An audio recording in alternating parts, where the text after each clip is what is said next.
Rabbit Hole by Lewis Carroll. Alice was beginning to get very tired of sitting by her sister on the bank and of having nothing to do. Suddenly, a white rabbit with pink eyes ran close by her. There was nothing so very remarkable in that.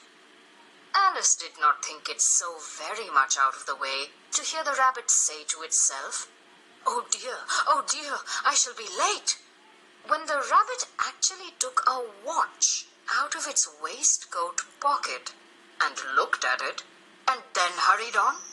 Alice started to her feet, for she suddenly realized she had never before seen a rabbit with either a waistcoat pocket or a watch to take out of it. So, burning with curiosity, she ran across the field after it, and fortunately was just in time to see it pop down a large rabbit hole under the hedge.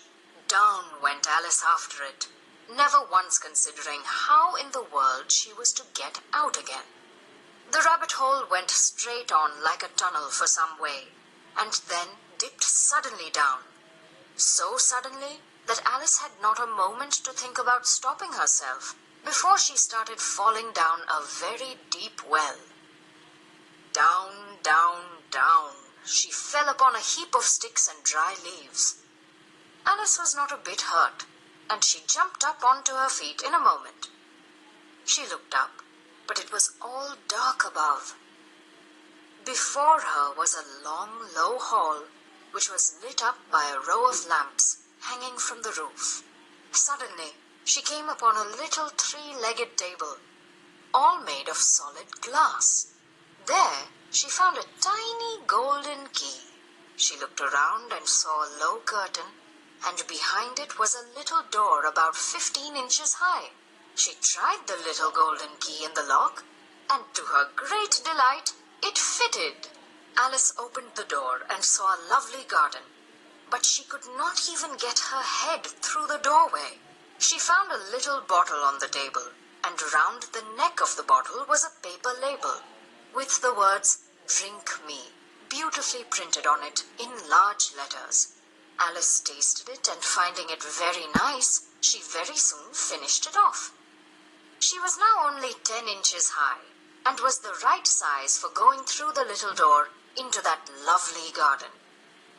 But she had forgotten the little golden key, and when she went back to the table for it, she found she could not possibly reach it. She could see the key quite plainly through the glass, and she tried her best to climb up one of the legs of the table, but it was too slippery. Soon, her eye fell on the little glass box that was lying under the table. She opened it and found in it a very small cake, on which the words, "Eat me," were beautifully marked in currants. "Well, I'll eat it," said Alice. "And if it makes me grow larger, I can reach and if it makes me grow smaller, I can creep under the door. So either way, I'll get into the garden, and I don't care which happens." So she set to work and very soon finished off the cake. Sure enough, she began to grow and grow till her head hit the ceiling.